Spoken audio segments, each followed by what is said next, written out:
Nice. Oh, hell yeah. Now we're in the zone, dude. It's funny. We're locked in. It sounds like he's like sawing, like he's drilling us into a saw tray. Yeah, hell yeah, dude. We're not allowed out until we say something funny. We're in the escape room, yeah. Yeah. You have taken life for granted. You know the guy from Saw. Yeah. What is his name in Saw? Jigsaw. Jigsaw. Yeah, that's right. You have taken life for granted, and now you lived your life as a carpenter, never truly enjoying the wood that you use to build homes.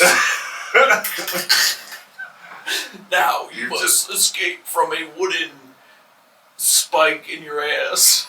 I saw one of those. Yeah. Are any of them? How many is there? 9? I think there's over 10 now. Yeah. There might be, and there's like the Book of Saw. I don't know what that means. Yeah. I know that Chris Rock is like a detective in one of them. All right.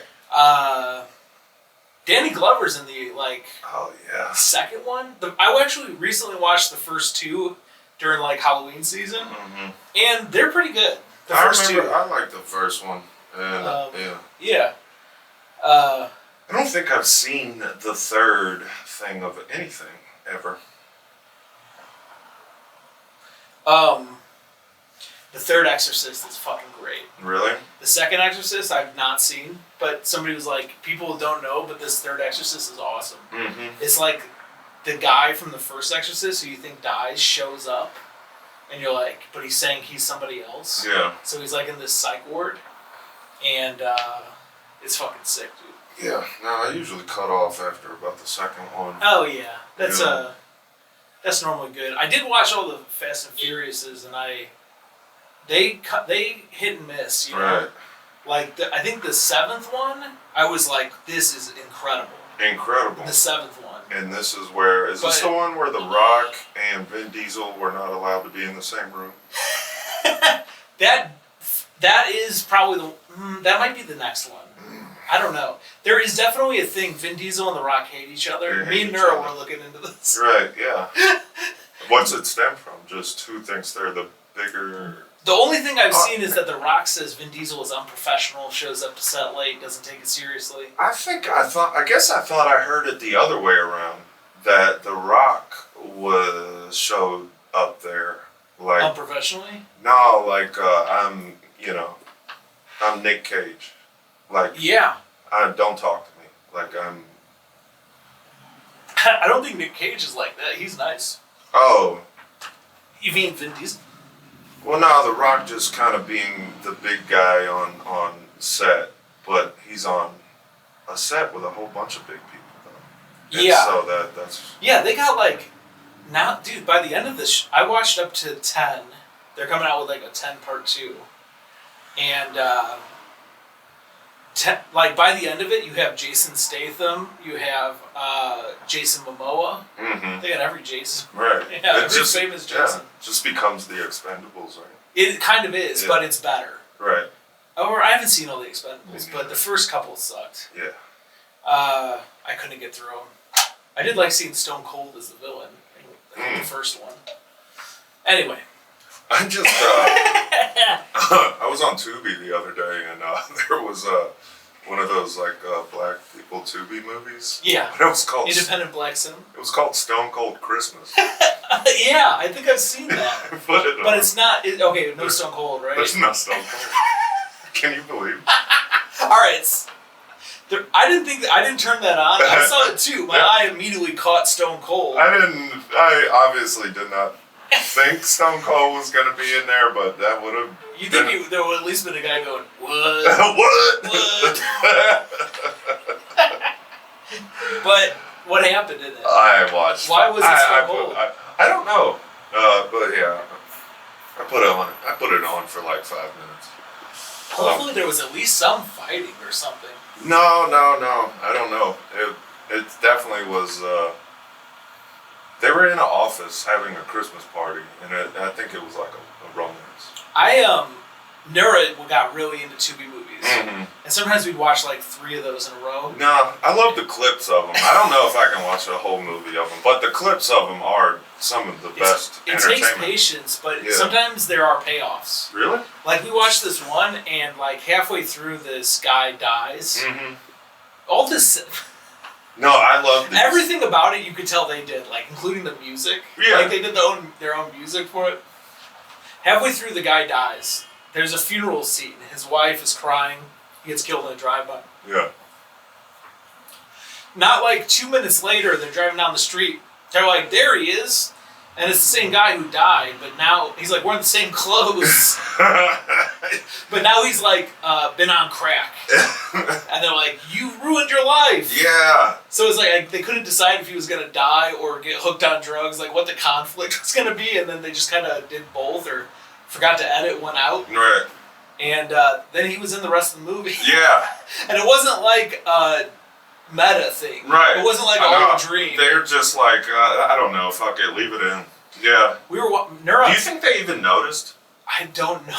Because that would be more fun if they didn't notice that it doesn't fit the movie. Somebody was telling me there's a whole production company of these black people who are just pumping these things out. And they're making like living wages. I think. Did you hear about that? I do know that when I lived in Georgia, there was kind of a big movie studio getting built like along the highway. Yeah. And apparently it was like some big Indian company.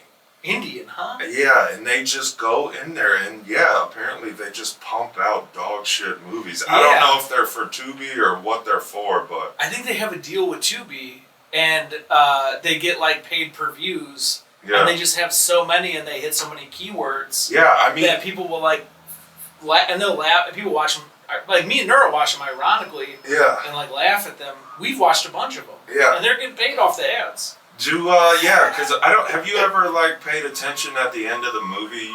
There'll be this thing, and it'll be like a big peach, and it'll say filmed in Georgia. I've seen that before, yeah. Yeah, there's a lot of... The main thing I see is at the beginning, alright, so... Isn't there some, like, you watch movies and then they show those things at the beginning of the movie, the production companies, like little videos? Yeah. And there's a famous one with a horse. Okay. I don't know which company it is, Miramax, something like that. But they have a shitty horse. And that's how you could tell it's going to be one of these horrible. Yeah. It's like purple and not like, it's not like animated as well. It's like it looks like a, you remember cartoons would have those weird digital effects in the 90s, like a 3D, like Jimmy Neutron kind of style? Bad. I'm not a baby who watches cartoons, so... I'm just trying to describe it. I don't know. I don't know what you mean, but I know what kind of production value. And their storylines. Do you remember the King Kong cartoon show? Oh, cartoon, Or not King Kong, sorry. Donkey Kong. Remember Donkey Kong had a TV show? It was like an ongoing series. I'll have to show you this later. It's like these bad digital animations. Okay. Whatever. That's how you could tell it's going to be one of these fucking incredible... I guess you can make movies in Georgia for very cheap. Yeah. Because where this movie studio is, it's in the middle of nowhere. There's no reason for a movie studio to be there, but that's what I heard. I did no research on this at all, but somebody told me that it's just a huge movie studio, and they just go in there and they fucking pump out just shit. And I think they get Airbnbs a lot, too. Oh, right. Yeah, that makes sense. Because, like, the houses they're in do not look lived in. Right. You know what I mean? Like, the walls are, like, blank, That's great. They look like a model homes, Yeah. You know? I was in one of those types of movies one time. Really? Yeah. Well, this one was called, have you ever heard of 48-Hour Film Festival? Oh, yeah, they play movies all night or something? No, this one is, you're part of, like, some film team, right? And then they give you a topic, they give you a topic, a genre, and like something that you have to use in the movie. Okay. And then they give you 2 days to make the movie. That's it's like nice. 5 minutes. Like, it's like a 5-6 minute movie. Sure. And short. Yeah, short film. or whatever you call it. I'm not in the biz. Give a fuck. I want to be in the movie biz, dude. Yeah, a little bit. I really badly want to. I kind of... Especially the more I fail out of stand-up. No, I'm like, yeah, I'll try something else. I lived right next to a movie studio in Brooklyn. Yeah. And I would try to peek in like that. It was really like highly guarded too. And I would try to They were probably filming pedophile movies for presidents and stuff, yeah. The one? Highly guarded. They were filming the moon landing. They were filming some show called Bull. Have you ever heard of that? No, Bull? It's like a CBS show. Okay. And I think it's supposed to be about Dr. Phil's, like, the character is based on Dr. Phil's early life or some bullshit. Dude, has anyone said fuck Dr. Phil yet? A lot of people. That guy is owning teenagers. I don't. His show is like. I've never watched. I mean, I've seen the clips. You're telling me you're 12 and you want to get a tattoo? Are you a dumbass? Fuck Dr. Phil. Dude, my stepmom. I would not see that and be like, I wonder what his life's like. Let's watch Bull. My stepmom watches Dr. Phil 24/7. Yeah, is she like mean to kids? Does she think that this next generation doesn't know what's going on? She takes a lot of pills. So you think you're going to take your mom's pills? Everyone who watches Dr. Phil is taking pills. There's no way. Yeah, that's probably true. They think that's who's giving them the pills. They're all out of it. I just watched an interview. I didn't know this existed. So, do you know Shelley Duvall, the actor from The Shining? Yeah. I didn't know this, but she like lost her mind. Yeah, I thought that is kind of well known though. And Dr. Phil interviewed her. No shit. There's an interview where I would watch that. What's going on, Shelley? And she's like, they're putting radios in my shins. You know, like she's saying like kind of like classically schizophrenic shit. Like it almost seemed like a bad movie. You know, she's like. And did Dr. Phil, was he able to help her? He's like, I think you're sick, Shelley. We want to help you. Right. But then he also just sits there and lets her spout like nonsense for a really long time because he's also trying to exploit her for business. Exactly. So you get that paper. That's my problem, though. Get that paper. That's your defense of Dr. Phil. Well, no. Everyone's shitting on Dr. Phil. Maybe you have an angle for a joke, like defending him. No, I have no defense for him. Get that paper. Well, get that paper. No, but that's your defense. Well, no, I hate him more because he probably acts like that's not why he does this. He does pretend like he really wants to help. He does pretend like he's helping people. Yeah, no, he wants that paper. But what's wrong with that? Like, what is wrong with wanting that paper? I mean, Shelley Duvall's gonna be crazy no matter what Dr. Phil says, so you might as well get that paper. Yeah, like exploiting Shelley Duvall is. I'm trying to remember something like, I thought that, Shawn Michaels and Marty Jannetty were really gonna make up and be friends. Say that again. I thought Shawn Michaels and Marty Jannetty were really gonna. Who's Marty Jannetty though? The what are they called? The fucking rock and rollers or something? Shawn Michaels. The Rockers. Shawn Michaels is is that a wrestler? Or, yeah. The Heartbreak Kid. The Heartbreak Kid. Before he was the Heartbreak Kid, he was in a tag team group called the Rockers. Okay. With Marty Jannetty. Okay. And Marty Jannetty fucked up a match. Shawn Michaels was pissed. Right. And Marty Jannetty's like, come on, man, we gotta come together with the Rockers. Right. And sweet chin music. Shawn Michaels is like, you know what? Alright, that sounds good. Goes in for the hug, pulls away, but he's still holding Marty Jannetty's arm strangely. Okay. What? And then he whips him through a barbershop window. Okay. Because they're in a barbershop for some reason. Right. So he throws him through the barbershop window and beats his ass. Right. And then their tag team splits up. Okay. See, I thought Shawn Michaels wanted to be a nice guy and stay with the Rockers, but he was really actually about getting that paper. Getting that paper, yeah. And I couldn't think of an example from, I don't feel closer like than I don't feel like that was a good example of that at all. And it was from the 1980s. Honestly, this is a reference nobody will get. Honestly, I don't even know if I can say that it wasn't. Dr. Phil was lying. I'm just saying that I can't even say that wasn't the greatest example. I'm saying I don't think that was an example at all of what we were talking about. Dr. Phil is portraying a certain image. Okay. To get that paper. Okay, but if Shawn Michaels is breaking away from that guy to get that paper and he owns it and he's just like, yeah, I'm like. But he acted like he. Yeah, you're right. Was he doing Sweet Chin music at that point? And it wasn't. Is that him? Yeah, it's the same guy. He does Sweet Chin. He does Sweet Chin music. Oh, yeah, Sweet Chin music. Damn, I want to bring that back. What do you want to do? Like, just kicking someone in the face? No, just saying. I'm trying to bring back kicking people in the face. No, I remember chin music being a saying. Yeah. And I like chin music. I think there's a rap song where somebody says Sweet Chin music. What song is that? You know who could rap along to that? 2 Chainz. I think it's from a Vince Staples song. Okay. So still a modern guy. There's a lot of rap references in modern times. Like, I've heard Cardi B reference Rey Mysterio and... That shocks me.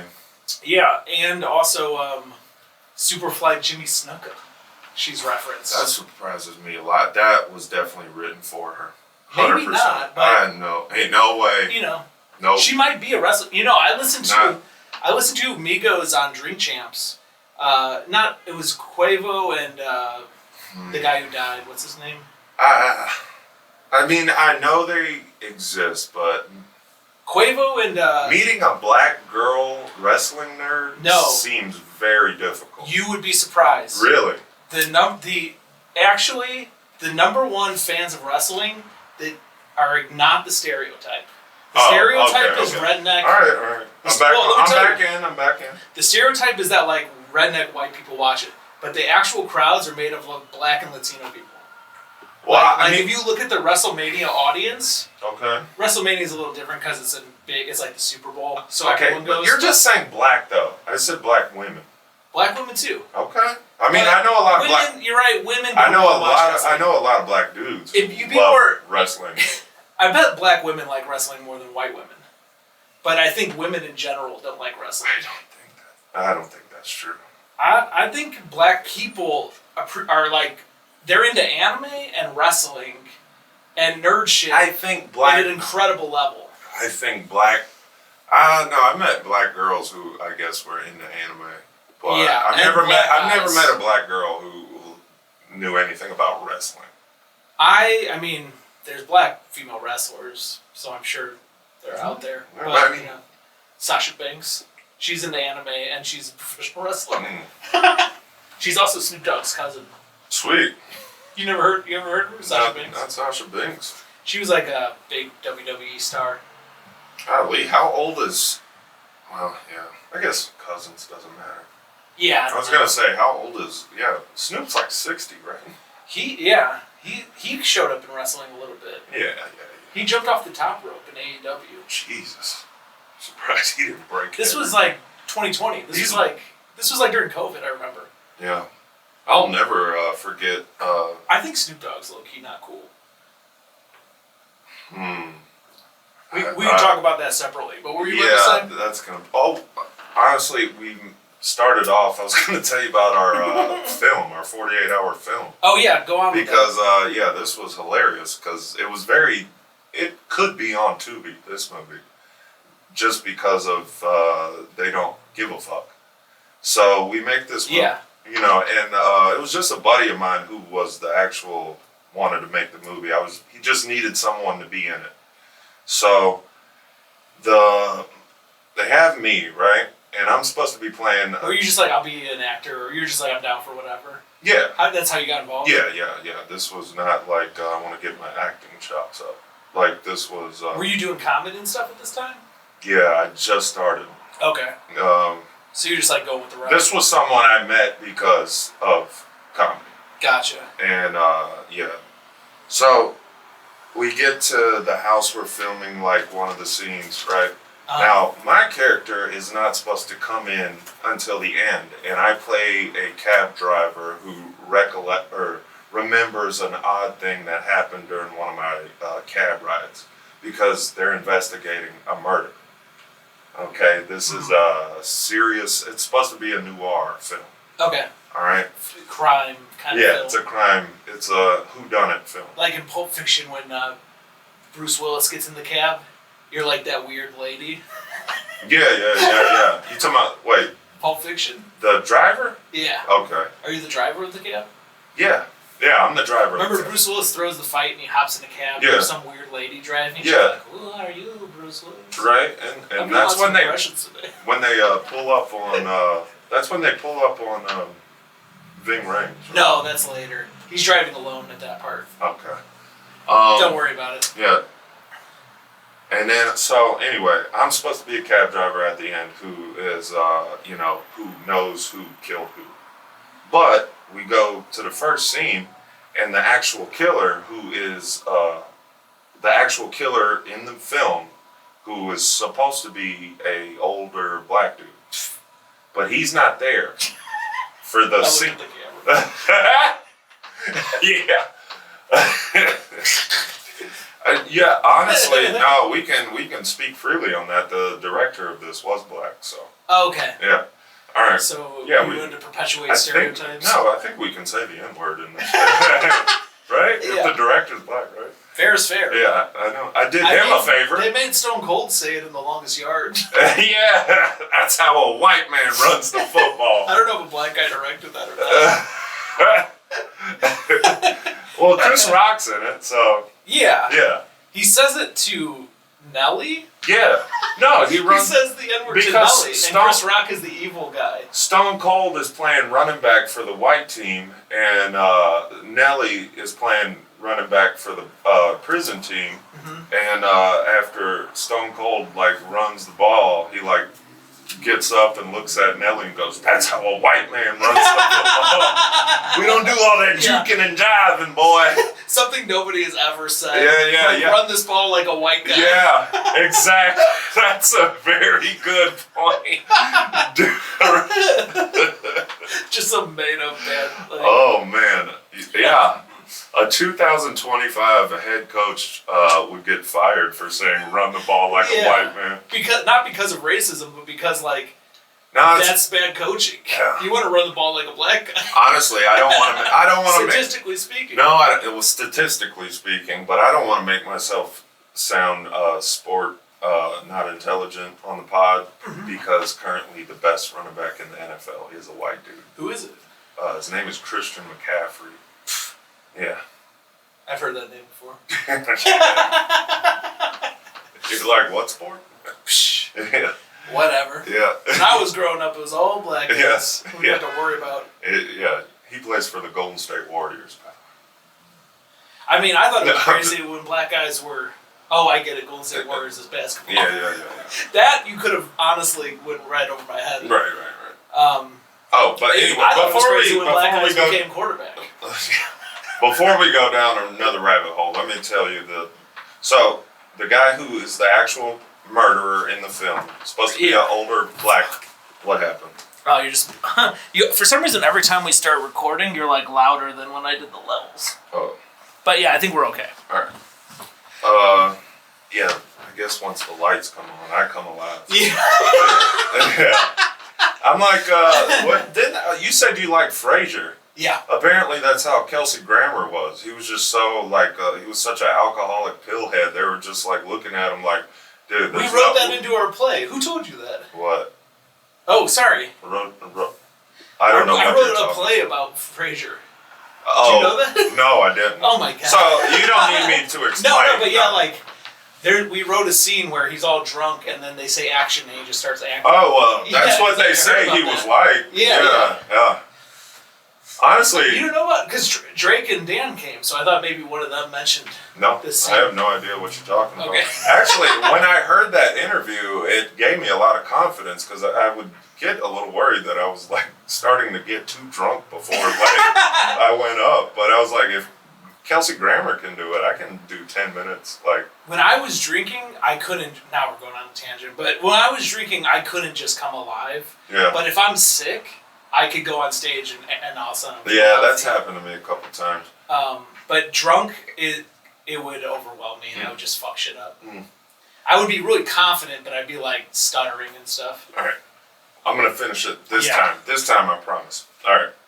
So, the murderer, the older black guy, is not there. All right, and obviously it's 48 hours, so we got to like. Oh, this guy's just no showing. He's no show, and this older black guy's late. Right. I don't know. Yeah. I don't want to become like Sam Hyde or something. Well, see. Anyway. Become like a racist on a podcast. Yeah. And so no one else is there, so they need me to be the murderer, right? So put the ski mask on. Are you also going to be the cab driver? Yes. That kind of rules. And the murderer eventually does show up for his final scene, so he is the murderer in the film. And you're wearing a mask. I'm wearing a mask, but when we watch, because we went... You're also like 6'5". Yeah. How tall is this guy? This is hilarious. I want to say 5'7" at best. Oh, it's a shorter guy. Very short. And then, so... We go to the place and they screen everyone's movies. Yeah. You know, there's like probably 10 movies or something to watch. And then there's like a Q&A afterwards and all this shit. And in the movie, I got the ski mask on. You can clearly see my white eyes and my white hand stabbing someone. And in the movie, the murderer is still a black. Gloves. No gloves. No. White hand, white eyes, but the murderer at the end was the black guy. That's a good way to throw off the audience. Yeah.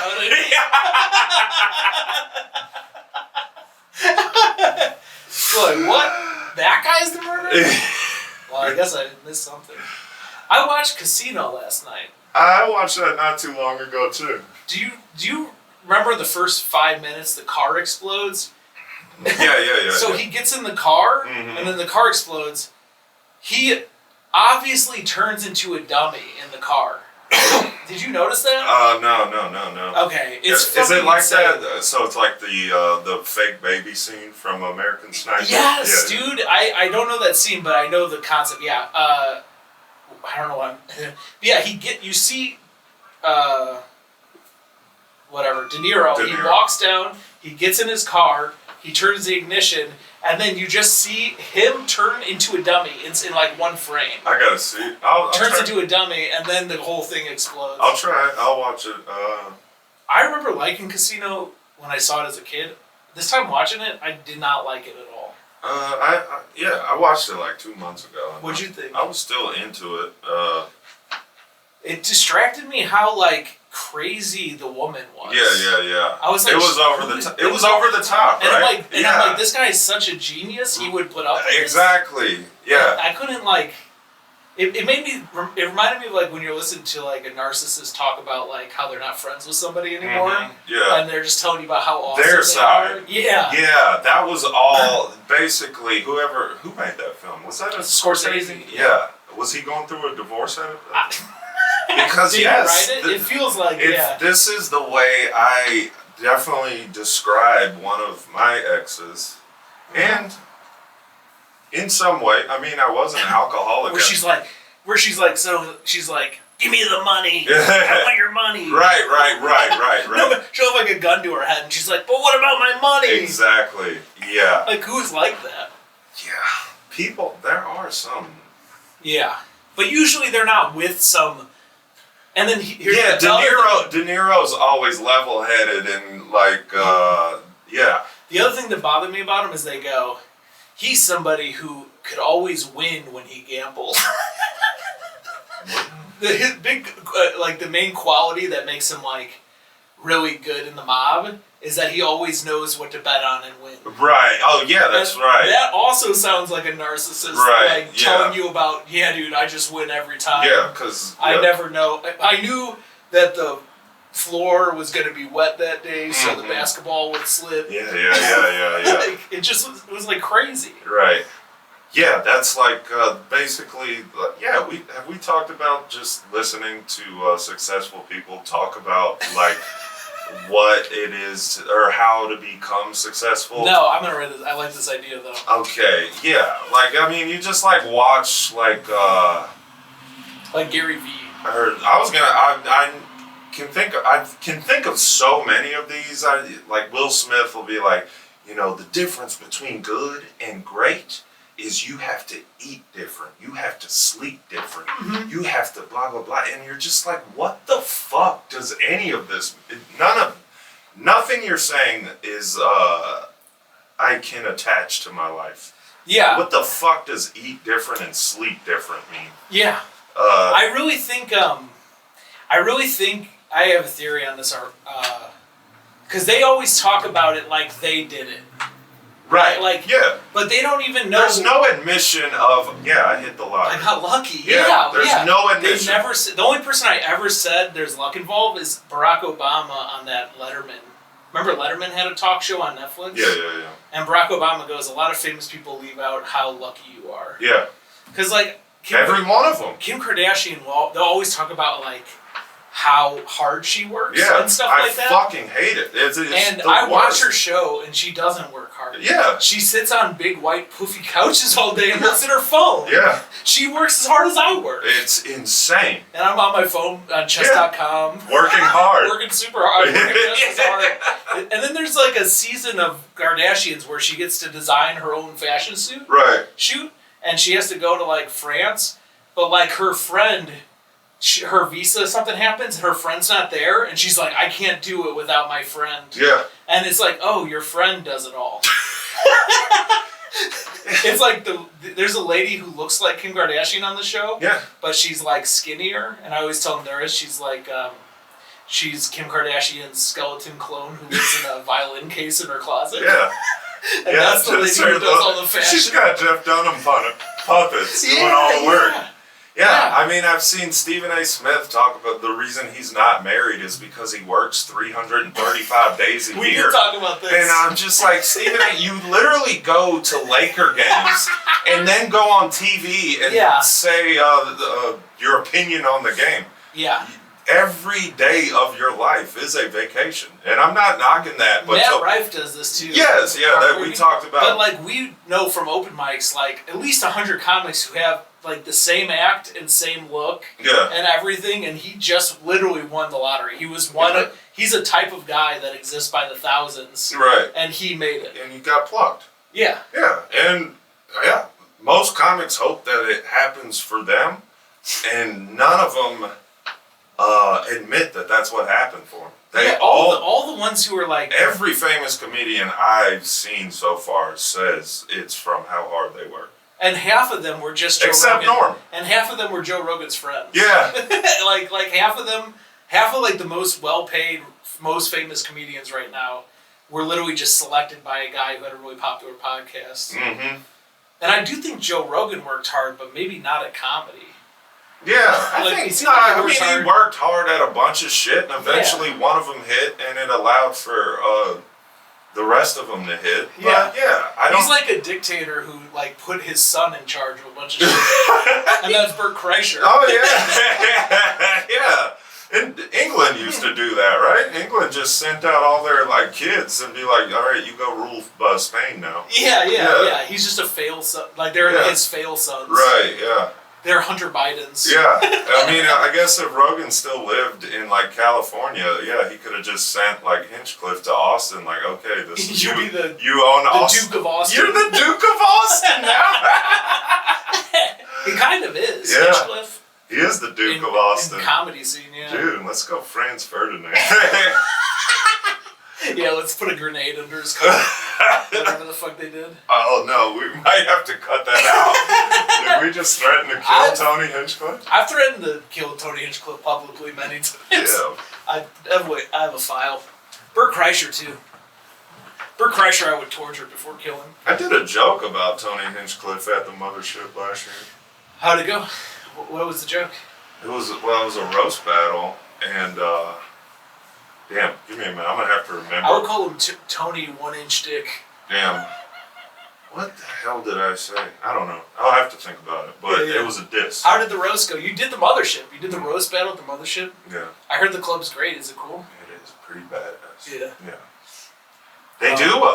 It's like. I mean, I wouldn't need anyone to do this, but they do make you put your phone like in a bag. Oh. And like you can't bring your phone. I've heard about this. It feels. That feels. I remember. Yeah. I don't think the first person I heard doing it was Dave Chappelle. Yeah. And I kind of got it, like if you didn't want people recording it. Yeah. But it feels so douchey. Now it is. Yeah. There was a time. If you were recording, like, if you were doing something special, it makes sense. But it's just a different time. I mean, it's just like I kind of. Do you think that made the show better? What? That people didn't have their phones. Well, I saw, like, when I walked into the building, I thought it was a little weird because I was like, this doesn't set a good tone for, like, being funny. It's kind of, because you feel like you're walking into, like, almost like a prison. Yeah, you know what I mean? Yeah, right. But from the way the show went, I would say yes, it does benefit the show. I think the way... I think the shows would be great there no matter what. Yeah. It has, like, a reputation and shit. Yeah. I don't know. Maybe I'm wrong. It seems like a trade-off. Because then, I guess people can't look at their phones and they'll focus more. But it also sets up, like, a good situation if you're, like, you want to shoot up a theater. Because nobody could call the cops. Yeah. You could just start killing and it would take, like, longer for the police to get there. You can get a head start. Yeah, head start on your getaway. Well, hopefully. They don't take the comics' phones, but, you know. But the comics don't want to call the police because they all got drugs on them. You got drugs and, And honestly, I don't snitch. Nah, I don't So if somebody shoots up a theater, I can't do nothing. Yeah, I would be the guy making fun of the person who called the cops. Yeah, you exactly. Know? Like, oh my god. Wow, what do you got them on speed dial? Yeah, you fucking Karen. Karen. Oh my god. How awesome would it be to a fucking like somebody goes and like shoots up like a mall or something. Yeah. And then to refer to the guy who called the cops on him as a Karen. Yeah. Yeah. That would be the funny. funniest shit ever. Oh my god, you fucking Karen. That's really good. Yeah. I love that. Damn, I was just about to... Oh, I remember the joke now. Whoever I was going against, I told him I've seen him bomb on Kill Tony more than Tony.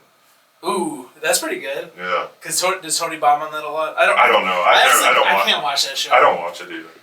Honestly, I don't like it when he talks on it. I've watched it and enough to not watch it now. But like every time he talks, I'm like, ugh. He's like, okay, so you're here from California, okay. And that was an interesting set. Ugh. Yeah. He's got like an annoying voice. God, I hate that guy's guts. I hate Andrew Schultz. I hate all the famous... It makes me not want to do comedy. Like, you have to be like a complete D-bag to like win. And it was... These guys are... I don't know. They might be worse than all the woke people who are like... I don't know anything about Andrew Schultz, but I have seen clips of his jokes. And I thought his jokes were pretty funny. Oh, stand-up, I don't know. I just hate his podcast. Oh, okay. He has like... He's just really douchey on this podcast. Oh, really? He has people on. He tries to like push their buttons and stuff. Oh, really? Yeah. Okay. Kim and Kendrick Lamar had a little beef. I remember this. Yeah. What did he say about Kendrick? He didn't say anything about Kendrick. I was following They were threatened, like, his fans were, like, sending death threats to Kendrick? To Andrew Schultz, I believe. Well, what I remember... Kendrick fans are like the Beehive, right? Aren't they? Maybe, I don't know. I think after the beef, it, like, a lot of people got really, like, I'm for Drake, I'm for Kendrick. Like, they both, like, solidified their fan base, like, as if they were, like, preparing for war. Right. Like, get your whatever. Yeah. Like, people were cheering. So they were kind of crazier, and this happened during that time period. Like, it was fresh off the battle. Kendrick had, like, a line on his album was like, don't let a white comedian tell you how to treat black women or something. I kind of have seen, like, something like that. Something about it, yeah. So what I think that was based on was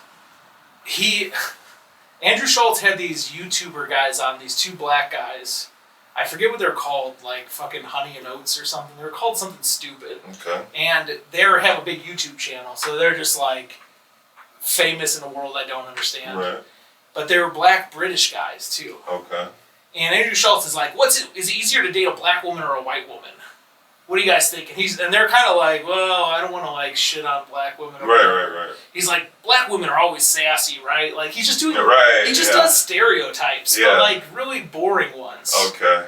Like, hey, you don't want a fat black lady around because she'll be like, nuh-uh. Yeah. Like that's Andrew Schultz style of podcast. Right.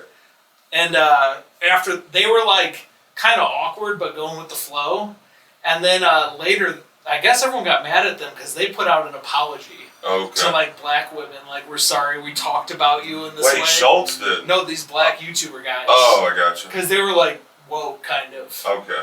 And they're like we would, but they also the apology they put out was really bad, where they were really trying to push all the blame on Andrew Schultz. They're like, we're just in this situation. He starts talking to us. We didn't know what to do, so we just went with it. Mm-hmm. So you guys are fucking pussies. Pussies, yeah. You don't stand on business. Yeah. They're admitting, never admit you don't stand on business. They're pussies to their own audience because they're apologizing, and they're pussies because in their apology, they're saying they couldn't stand up to Andrew Schultz and that it's his fault. And don't get mad at us, get mad at Andrew Schultz. And then Kendrick Lamar, for some reason, chimed in with a lyric about it. Maybe other people say the lyric wasn't even about him. Okay. I stopped following it because, like, honestly, it's really lame. The whole thing is stupid. Yeah. I saw a clip of Schultz saying he was getting death threats. Yeah, I could. And that's what. I mean, it's the internet. That's what Beyonce's fans do. Like, if you. You didn't get me when I said the Beehive. I thought the Beehive was Nicki Minaj. Nah, that's Beyonce's fans. What's Nicki Minaj's fans? The Barbies. The Barbs. Now you have me wondering. I'm pretty sure I'm right. No, Nicki Minaj is the Barbs. You're right. Beehive is Beyonce. Yeah, because I know there was it was a somewhat famous lady was like sitting next to Jay-Z at like a basketball game, and Beyonce was on his other side. And he's sitting there talking and laughing with this lady. And Beyonce, I mean, I'm sure this was just captured on a photo. She has like a look of like she's unhappy. And whoever Jay-Z was talking to just got like harassed for a while. That's hilarious. I know that one. And then there's when she did Lemonade and she was like, Jay-Z cheated on me. Yeah. People thought it was somebody named Rachel Ray. Okay. But it was not the cook. Not the cook. But people thought it was the cook, and she got death threats. Oh, shit. Rachel Ray the cook. Yeah. Dude, you want to hear a fun one of those? I think it's funny to call her a cook. Yeah, Rachel Ray, the lunch lady. Cook. There's, this is a sports one, but there was a dad of an NBA player named LeVar Ball, right? I know LeVar Ball. Okay. They were on WWE. Yeah. LeVar's the dad. I mix them up. Yeah, LeVar's the dad. There's like 4 of them, and they're all like LeVar. LeVar, LaMelo, Lonzo. And they're all like fucking pro or really good. Yeah. So, but their dad is known for being very outspoken, very like. Yeah, he went on WWE and he said the N-word and they had to censor it. Yeah. And he's a black guy. Yeah. It was still like against the rules. Yeah, he's not Booker T. Booker T can say it. Well, he got in trouble too. Yeah. He immediately knew he did wrong. That's a top 10 clip for me. It really is. It's so good. I showed it to Neuro. Yeah. I had an old roommate who we wouldn't say the N-word, but we would go, "I'm coming for you." Yeah. To imply. I feel like that's a good question for the internet. Like, if you're a white guy who loves that video and you're explaining it to someone, are you allowed to say it then? I found out no from a different similar situation. Yeah. You can't quote. I was like, I thought you could quote a black guy saying it. Takes away from the joke if you go, "We're coming for you," N-word. Yeah. You know, like everybody's like, "What?" Luckily, I would just pull out my phone and make them watch the video. Right, that's a good point. That's because it's better. all around that way. But I used to tell a story about. But people complain about people always shoving phones into their face. Like, look at this.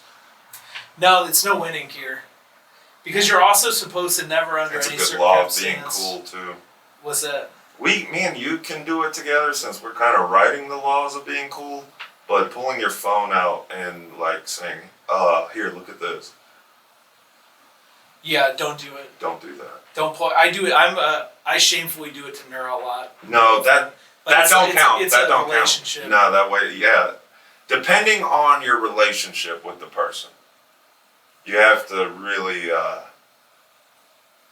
I'm writing this down. I want to keep getting these together and have somewhere like. No, we wanted to make a pamphlet, right? A pamphlet, a slideshow. Honestly, maybe that'll be. I want to rent out like the conference room of like a Hyatt, and then have people come to a seminar that we put on. Yeah. Called How to Be Cool. Hell yeah, dude. Like, yeah, I would love like one of those hotel conference rooms. Like, yeah. Sell me this pen. We should do that and just film it. Yeah. We can put it online. Help a lot of people. I think so. I really feel. Well, we have given. See, when we were talking about like all the. Basically, any celebrity who loves talking about how hard they work. Yeah. But they don't give you like tangible, like practical things you can do. No, they don't. And I feel like they give you ideals that are just like, well, I don't even know how you put that in practice. Let me tell you a great one. Yeah. I just, UConn women are very famously known for basketball, the university. Okay. I was like, what is a UConn woman? Like a woman you find in the mountains? Yeah. No, the university. Or is that trail? UConn Trail? That is. I could see why you would think. What is a UConn? University of Connecticut. Oh, it's an acronym. Yeah, it's an acronym. So isn't YUCON? Yeah, okay. Yeah, you're right. Yeah. UConn Gold Potatoes. Yeah, that's what I'm thinking of. Potatoes. Of course, you're thinking of potatoes.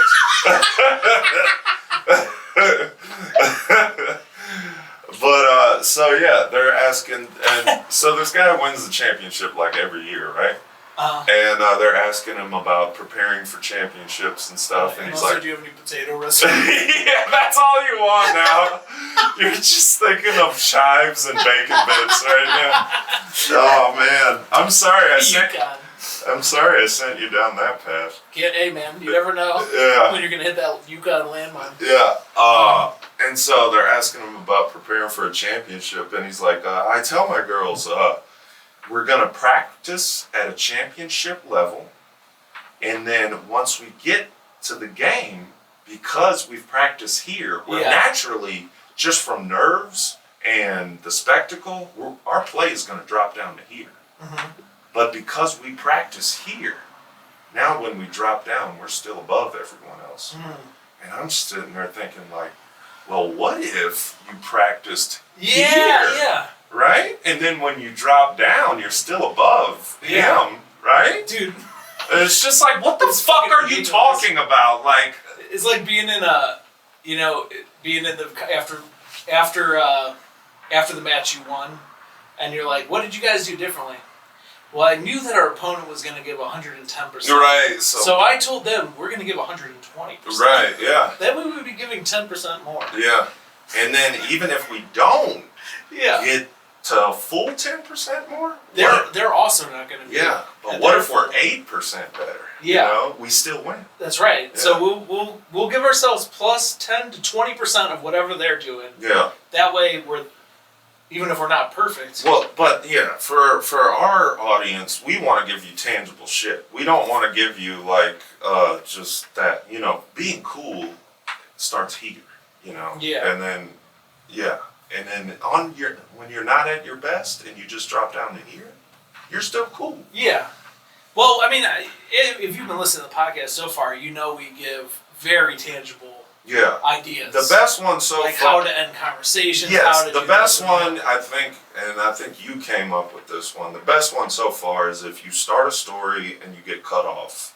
Yeah. If you attempt it again and get cut off, done. Cut them off. You're not telling the story unless you are asked. You mentioned you had an idea for how how to play off when you have a story that doesn't land. Okay, yeah. Like what was your first rule? You gave me that idea from what you said. I thought this was like an interesting philosophical question. Is when you're cool, when you slip up. Mm-hmm. If you're cool, when you slip up and you're not cool, do you admit it? Yeah. Or do you play it cool? Or is that not cool to play it cool?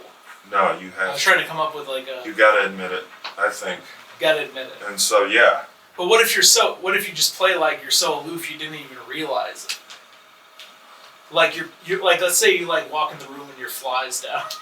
Right. And you've been like, you're like had some back pain, so you're just doing some stretches, and it's like really exposing your like balls and stuff. Right.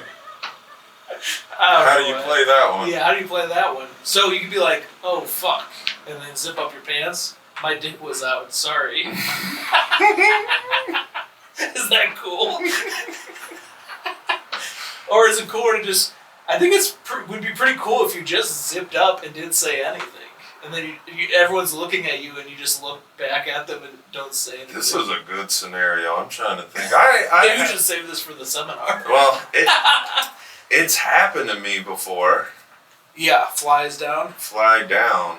Like penis out though. Somebody tells you penis out. I've had it happen to me. Yeah. I had like a hole in my pants and I tried to fasten it up with something and then it ripped back open. I didn't realize. I think you just go.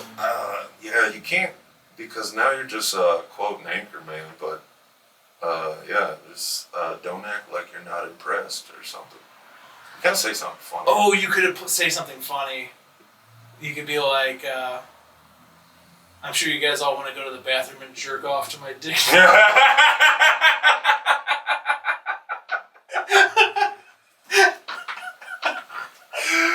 Yeah, just say something incredibly weird. I don't know. No, that's great. That would, funny. Dude. Yeah. I like that. If I'm the one who solved. Say nothing? I think. No, saying nothing you can't. Yeah, you might come off as awkward. Yeah. I just remembered something. No, you come off as you're ashamed of your penis. If you say nothing, right? I think it depends on the look on your face, you know? Mm-hmm. Like, if you have this look on your face, like everyone just saw my dick, I don't care. Right. Like, if you keep your face like you're in the locker room, naked, and your face just stays like that, here's a good. Even though you're in the living room. I think what you do is you look down, see the problem as you're zipping up. You're like, "Fuck, I gotta stop doing that." Like you just act like it's not something you even think about. Yeah. You're like, yeah, I'm just. I have seen somebody zip up their fly in a way that I thought was funny and cool, and they didn't say anything. Like their fly was down, and I think they kind of made a big gesture of zipping it up. Oh, yeah, that's like, the move. Yeah, that's the move. It was pretty cool because they didn't say anything, so it was like low effort. They didn't say anything, but said a lot. Yeah, and that is a very key. Yeah. Yeah. Yeah, word count is key. Word count is a fundamental concept, honestly. Rules being cool. Nobody cool talks a lot. That's true. Think about Fonz. All he ever said was A. Yeah. A. That's it. That's it. Yeah. He honestly wasn't that cool. He's overrated cool. Yeah. I mean, it's hard to be cool and that Jewish. Yeah. I mean, because Henry Winkler is I know. He plays a dork in everything. Yeah, I know. But he started as the Fonz. That is, yeah. Like. It is kind of wild that he didn't turn into like a wild child. I'm surprised the Fonz isn't Charlie Sheen. Yeah, you'd think he'd be like Charlie Sheen, but instead he's like. Or Dice Clay, like current day Dice Clay. I feel like he's the coolest Jewish guy of all time. He kind of is. Yeah. It's hard for me to think of somebody else. Who's the coolest Jewish guy of all time? Some of them Israeli guys are like jacked. Sandler knows how to be cool. He's cool as fuck. Adam Sandler's cool as fuck. Sandler's, matter of fact, he's a good, for probably who our audience would be, I think he's a good, what do you call, like, someone to follow. Yeah. Whatever. I don't, a good model. Role model. Yeah. Yeah. Sandler, would be a good role model. I have a funny story to tell you, and we can talk about how to play this off as being cool. I just remembered.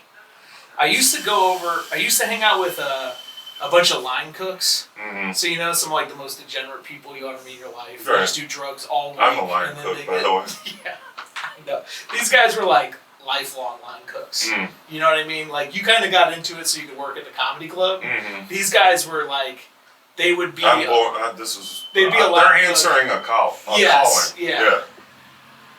It's what that guy who killed himself, Anthony Bourdain, he said this, and it's so true, is like, you could be on heroin, but if you could cook brunch, you could always find a job. Yeah. That's kind of how these guys were. A bunch of them ended up on heroin, sadly. Yeah. But I used to hang out with these guys when I first moved to Chicago. We lived in a little village, which is like gangland. Like, it's like there was like shootings every day. It was crazy. But I worked as a dishwasher with them. So we'd hang out at these guys' houses. I'm about to get a job this week as a dishwasher. Dude, it can be brutal, but there is a certain aspect of dishwashing that I miss. We can talk about dishwashing. Let me finish the story. Because this is what the rules of being cool. I'm giving way too much setup.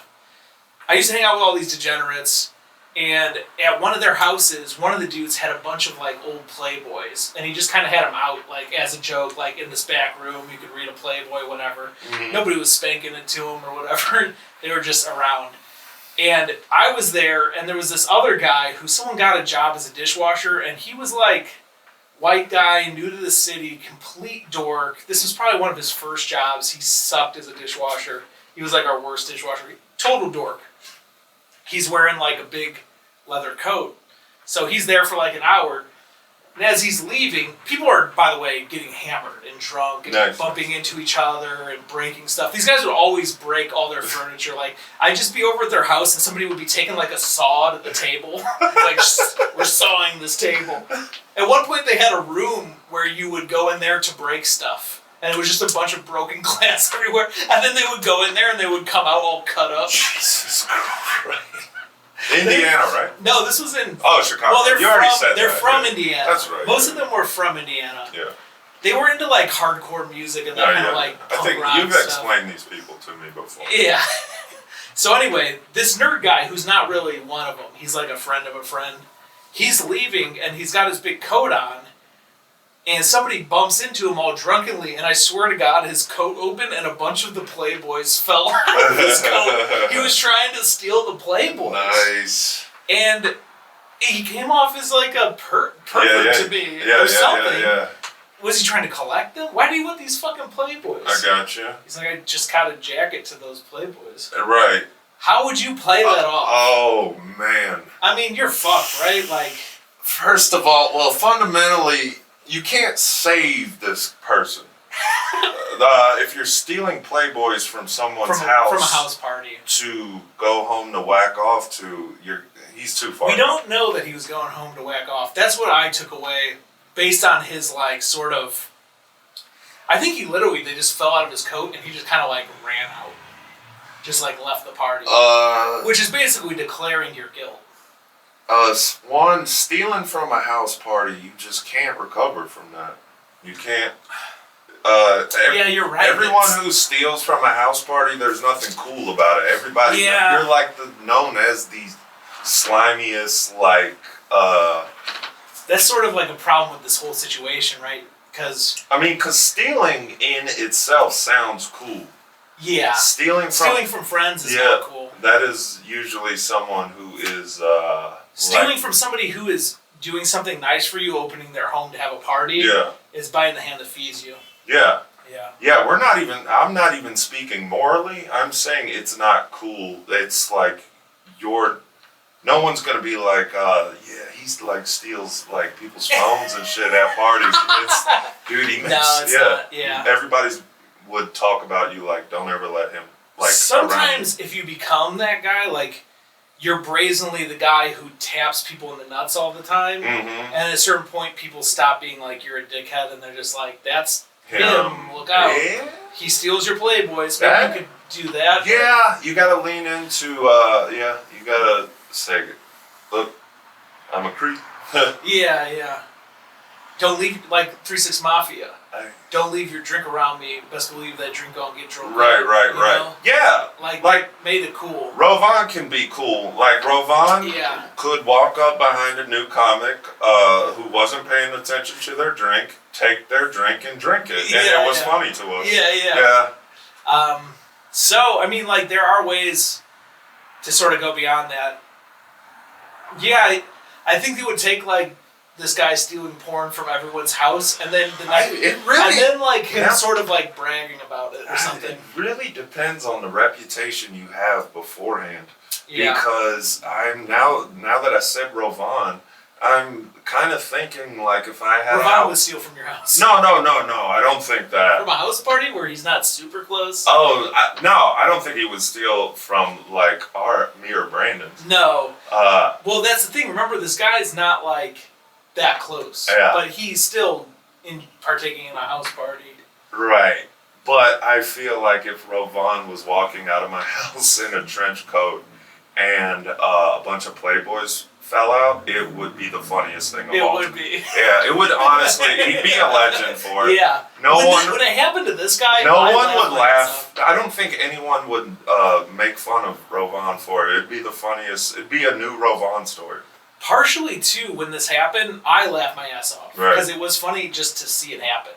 Like, to see somebody get knocked and a bunch of Playboys fall out of him like a pinata. You know? Like, that's funny. But I think a lot of people in the room didn't realize that those Playboys were, like, at the party. Mm-hmm. So they also might have just thought... It's just like he brings them? Like he reads them on the train. Yeah. They were just, like, loosely stuffed into his jacket. Yeah. To get knocked out. Speaking of Rovan, just like you know why? It's because he Rovan owns everything. He does. He never he never has to lie. Because he owns everything. If he's lying or telling the truth, it's equal. It's equal. Because he's like everything he says is just it is what it is. Yeah. He never backs down or shows Yeah, I mean it's kind of Sigma or something. Mm-hmm. You know, Alpha, Beta, Sigma. Right. Whatever. What's Sigma? I think it's like when you're above Alpha and Beta. Okay. You're like, I don't even participate in this game. Ooh. I'm just above it. Yeah, Sigma, then it should be your sign for cool. Yeah. I'm not participating. Oh, it is cool. Yeah, dude, alphas are not cool, really. No, well... They're jerks. It's just, yeah. I mean, I started hearing the word alpha a lot, maybe, 5 years ago or something? Yeah. And maybe when it first came out... It goes back to, like, psychology and stuff, but then they figured out it's not a real thing. Well, no, I mean, I always knew what alpha was. I'm just saying... That's a big internet thing. Guys started referring to themselves as either alphas or betas, I feel like 5 years ago. I don't know. On the internet, for sure. Yeah. I think it comes and goes. Yeah. But no, there's nothing cool about being alpha. Not really, no. No. Except you probably, like, have money. Mm-hmm. That's one thing I think about alphas is they tend to have, like, good jobs. Money. Yeah. They're like the kind of guys who would buy tickets to go see a Laugh Factory show on the weekend. 100%. Yeah. And they're like buddies, and they think they're funnier than all the comedians. Well, they love me. Those kind of guys are big fans of mine, and I don't mind. Damn, that's kind of cool. You're like I'm still being... You're like the flute guy who get all the snakes, but for alphas. Yeah. I like that. Yeah. And I would say the women who like those. I don't know. Do you think women that like alphas are like cool, or what do you think? They're like those cheerleader, ditzy blonde types, aren't they? I don't know, man. Sometimes I feel like I hear a lot of smart women who seem to, not even smart women, like, I don't know if that exists, but... I think... you didn't bust out laughing, now we're just... I was thinking about something else, and then you trailed off, so I thought like you were going to correct yourself, and then I just lost the thread. No, I was waiting on a laugh. That was very funny. Yeah. I just was also thinking about what type of women like alphas. I was thinking about how sometimes women... No, I mean, I feel like I have heard like well put together women like talking about how they do seem to... They want a man who's like a leader. They want someone decisive, want a leader. Yeah. I think that... both alphas and betas are unattractive in different ways. Honestly, here's a practical rule. Giving a shit about what women like. Yeah. Very uncool. Yeah, Mel Gibson. Yeah. What women want? What women want. Yeah, this dick. Yeah, if that's not. Acts like a woman, think like a man. Yeah. Yeah. But yeah, I think Ravon and Adam Sandler, I think these are two people that our fans should study this week. Because that's your homework. Yeah, that's your homework. I am going to have to take off here in a second. Oh, is it time? Yeah, this one. But I was going to, let's end with one Ravon story about this. You got one? About owning stuff, you know? Yeah. So, I invited, I'm sure it was something sports related, but I invited him over to like watch a game. And we're drinking and smoking the whole night. And when I opened the door, he had a big ass tray of food, like covered like dish, you know. And so after we were drinking and smoking all night, we heated up, and I'm eating it, and it was like jerk chicken, right? Okay. And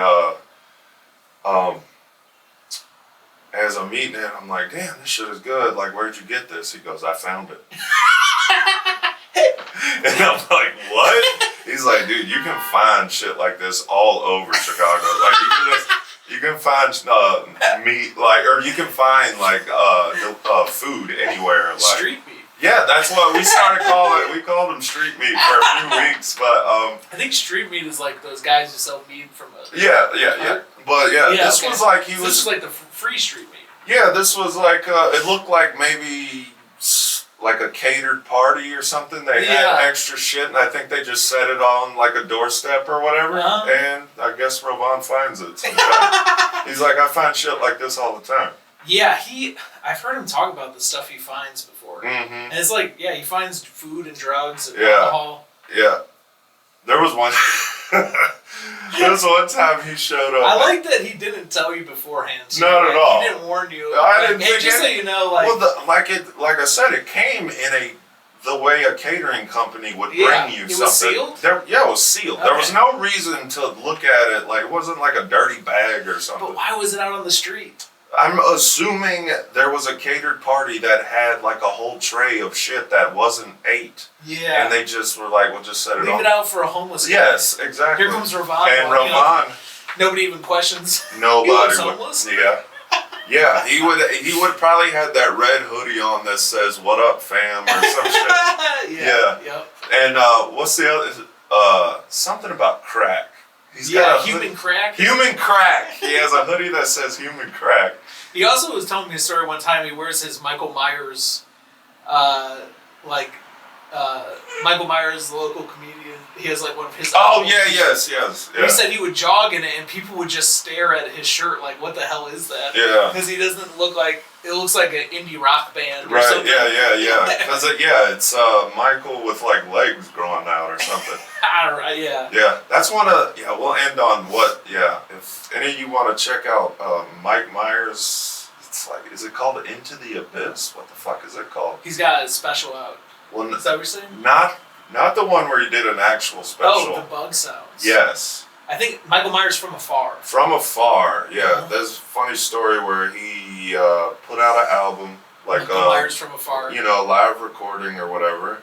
And yeah, if you put it on, it's just the sounds of like crickets and bugs, like chirping. The joke being that the recording was too far away to pick him or the crowd. Right. So you just hear bugs.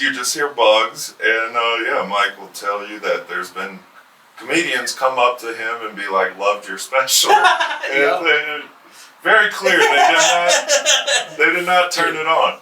I love track 3. It's just when the fucking cricket starts making noise. Yeah. So I think that's a good ending spot. I gotta go. We can call it.